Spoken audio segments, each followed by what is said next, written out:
সংঘাত নাশকতার কারণে টানা 10 দিন মোবাইল ইন্টারনেট বন্ধ ও কারফিউতে বিপাকে পড়েছেন রাইড শেয়ারিং মোটরসাইকেল চালকরা।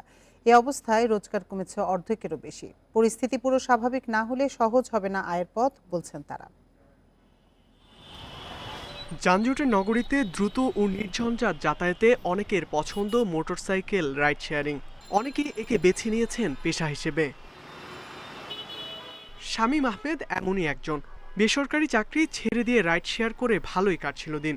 সম্প্রতি 10 দিন মোবাইল ইন্টারনেট বন্ধ থাকায় বিপাকে পড়েন তিনি। পাঠাও ওভার ছাড়া আমি কন্ট্যাক্টে সাধারণত টিপ মারি না।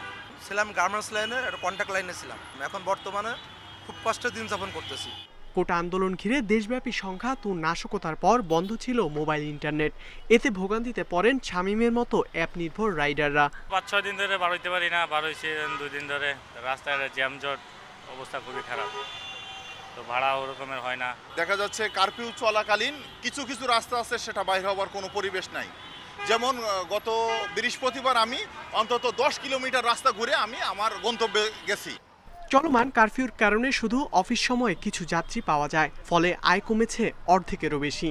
যারা মোটরসাইকেলে উঠে আমাদের যাত্রী, ওনারা ভয়ে ঘর থেকে বেরোতে পারছেন না। 1000 টাকা এখন ইনকাম করতে হয় 500 টাকা, 600 টাকা, 400 টাকা, এত করে আমাদের ফ্যামিলি চলতেছে না। বাধ্য হয়ে অনেক কম ভাড়ায় মোটরসাইকেল চালাতে হচ্ছে তাদের। ভাড়া কম দিচ্ছে এবং যাই পাচ্ছে তা নিতে হচ্ছে, সবটাই সমস্যা। স্বাভাবিক হয়ে যায় তখন আশা করা যায় যে আবার ইনশাল্লাহ মনে হয় আগের মতো ফিরে আসবে। রোববার বিকেলে মোবাইল ইন্টারনেট চালু হলেও কারফিউ তুলে না নেওয়া পর্যন্ত পরিস্থিতি পুরোপুরি স্বাভাবিক হবে না বলে মনে করছেন তারা। ইকরামুল কবির, ইন্ডিপেন্ডেন্ট নিউজ, ঢাকা।